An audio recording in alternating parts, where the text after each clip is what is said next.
बिस्मिल्लाहिर्रहमानिर्रहीम। अस्सलाम वालेकुम दोस्तों, मेरा नाम है ज़ीशान और आप देख रहे हैं किस्से और कहानियाँ। जिन्नों के खाने और पीने के सिलसिले में लोगों का इख्तलाफ है कि कुछ लोग कहते हैं कि तमाम किस्म के जन्नात न खाते हैं न पीते हैं, लेकिन ये कौल गैर मोतबर है। दूसरा कौल ये है कि जिन्नात की एक किस्म खाती पीती है और दूसरी किस्म न खाती है और न ही पीती है।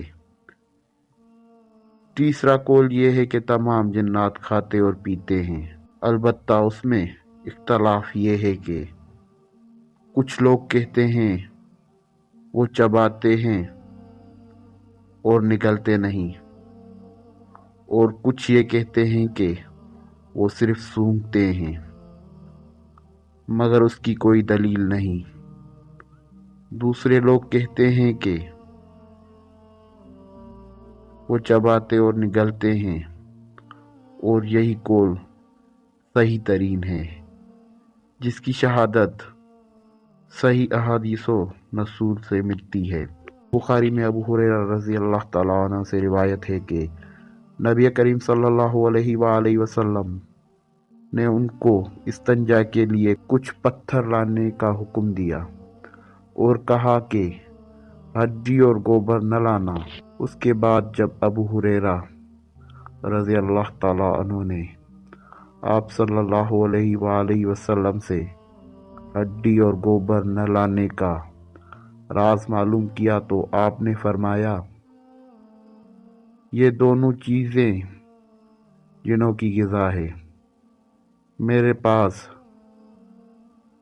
नसीबीन का एक वफ़द जो जिन्नात पर मुश्तमिल था आया और मुझसे खाने के लिए तोशा तलब किया। आपने उनके लिए अल्लाह से दुआ की कि जिस हड्डी और गोबर से भी उनका गुज़र हो उस पर उनकी ग़िज़ा मौजूद हो। तिरमिज़ी में सही सनद से मरवी है कि गोबर और हड्डी से इस्तंजा न करो, इसलिए कि ये तुम्हारे जिन्नात भाइयों की ग़िज़ा है। सही जामिया। सही मुस्लिम में इब्न सऊद रज़ी अल्लाह तआला अन्हु से रिवायत है कि मुझे एक जिन ने दावत दी, मैं उसके साथ गया, उनके सामने कुरान की तिलावत की। वो जिन हम लोगों को एक जगह ले गया और जिनों के मकानात और आग के निशानात दिखाए। उन लोगों ने आप सल्लल्लाहु अलैहि वसल्लम से खाना मांगा तो आपने फरमाया, तुम्हारे लिए हर हड्डी जिस पर अल्लाह का नाम लिया गया होगा गोश्त बन जाएगी, और जानवरों की मेंगनी तुम्हारी मवेशियों के लिए चारा है। मेरे अजीज़ मोहतरम दोस्तों, जानवरों की मेंगनी तुम्हारी मवेशियों के लिए चारा है। इसके बारे में हम आखिर में बात करते हैं। चुनांचे नबी करीम सल्लल्लाहु अलैहि वसल्लम ने फरमाया, लिहाजा तुम लोग उन दोनों चीज़ों से इस्तंजा न करो, इसलिए कि वो तुम्हारे भाइयों की ग़िज़ा है। रसूलुल्लाह सल्लल्लाहु अलैहि वसल्लम ने यह भी बताया कि शैतान बाएं हाथ से खाता है। आपने हमको उसके बारे में उसकी मुखालिफत का हुक्म दिया है। सही मुस्लिम में इब्न उमर रज़ी अल्लाह तआला अन्हु से रिवायत है कि नबी करीम सल्लल्लाहु अलैहि वसल्लम ने फरमाया, जब तुम में से कोई शख्स खाए तो दाहिने हाथ से खाना, और जब पिए तो दाहिने हाथ से पिए, क्योंकि शैतान बाएं हाथ से खाता पीता है। मुसनद अहमद में है कि बाएं हाथ से खाने वाले के साथ शैतान खाता है और बाएं हाथ से पीने वाले के साथ शैतान पीता है। مسد احمد ہی میں ہے کہ جب آدمی اپنے گھر میں داخل ہوتا ہے اور داخل ہوتے وقت کھاتے وقت اللہ کا نام لیتا ہے تو شیطان اپنے چیلوں سے کہتا ہے اس گھر میں تمہارے لیے نہ کھانا ہے اور نہ ہی رات گزارنے کی جگہ۔ اگر آدمی گھر میں داخل ہوتے وقت اللہ کا نام نہ لے تو شیطان کہتا ہے تمہارے لیے رات گزارنے کی جگہ مل گئی ہے، اور اگر کھاتے وقت بھی بسم اللہ نہ کہے تو شیطان کہتا ہے تمہیں کھانا اور رات گزارنے کی جگہ دونوں مل گئی۔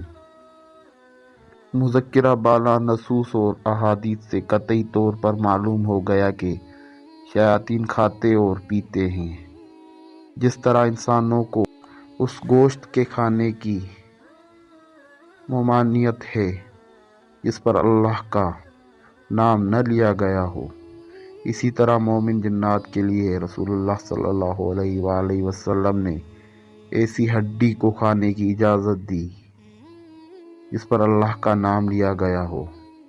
ان کے لیے ایسی چیز جائز قرار نہیں جس پر بسم اللہ نہ پڑھا گیا ہو، بلکہ اس کو کافر جنات شیاطین کے لیے چھوڑ دیا، اس لیے کہ شیاطین اس کھانے کو حلال سمجھتا ہے جس پر بسم اللہ نہ پڑھا گیا ہو۔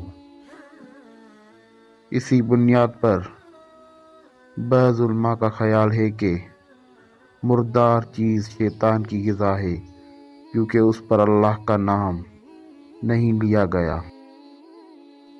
صحیح مسلم میں ابن سعود کی حدیث میں ہے کہ جنات نے نبی کریم صلی اللہ علیہ وآلہ وسلم سے ذات رائے طلب کیا تو آپ نے فرمایا ہر وہ ہڈی جس پر اللہ کا نام نہ لیا گیا ہو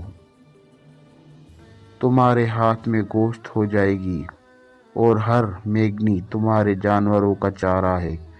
چنانچہ اس حدیث میں آپ نے بتایا کہ جنات جانور بھی رکھتے ہیں اور ان کے جانوروں کا چارہ انسانوں کے جانوروں کا پاخانہ ہے۔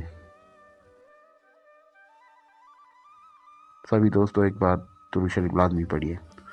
دوستوں آج کے لیے بس اتنا ہی، انشاءاللہ ملاقات ہوتی ہے ایسی ہی نئی انٹرسٹنگ ویڈیو کے ساتھ۔ تب تک کے لیے اللہ حافظ۔